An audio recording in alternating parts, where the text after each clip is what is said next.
Mirka Demkova, who is the president of the youth of the Slovak European Democratic Party.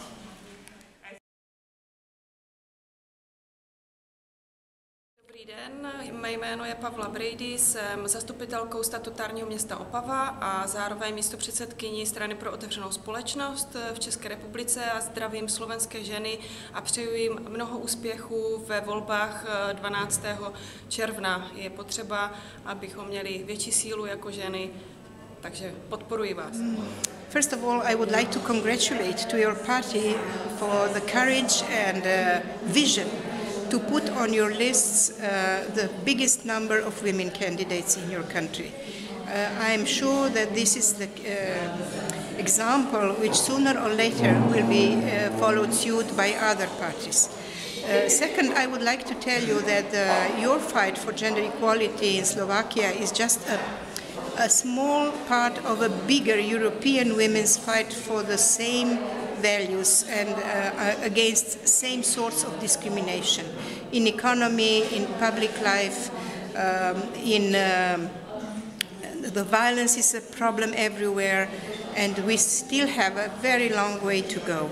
And every journey, even the longest one, starts with the first step. And you are far from the first step, because I am sure that in Slovakia women will be very soon one of the leaders of the European gender equality movement. Hi, I'm Marina Dimitriou. I come from Cyprus. I represent the Women's Organization of European Party in Cyprus.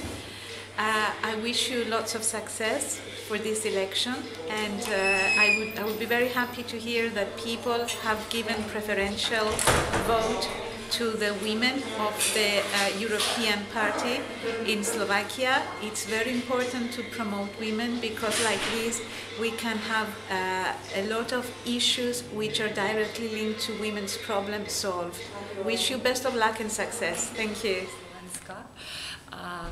Chtěla bych jim poradit, aby ve volbách, které vás čekají za pár týdnů, využili svých preferenčních hlasů a podpořili ženy, protože podobně jako u nás tady v České republice ty kandidátní listiny vypadají hodně špatně, co se týče zastoupení žen. A tak ty preferenční hlasy jsou pro nás teď jediná cesta, jak dostat více žen do parlamentů v našich zemích.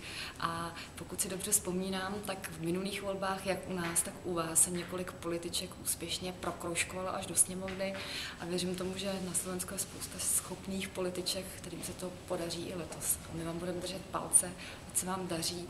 Máme podobné problémy a podobnou situaci jako vy u vás na Slovensku a doufáme, že i společně nějak časem se nám podaří ten nepříznivý propad toho zastoupení žen v politice napravit a nevzdávejme to.